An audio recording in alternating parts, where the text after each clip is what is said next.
alata katama, imo ilong dapa, kung ikaw magkadlaw, daw ilong kakarbaw, hindi magproblema. Damo na ta, abansita, tawhay aton paginhawa. Kung ilong mo dapa, dawloy ang apina pa, hindi magkabalaka, kay may solusyon na.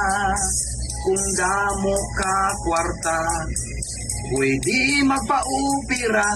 Kung pigado ka, hala sige, agwantaha.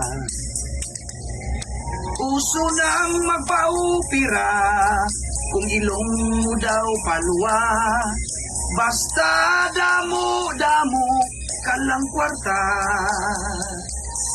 Babayi kag lalaki, pwede na magparituki, wala lang basulay sa ulihi. Thank you.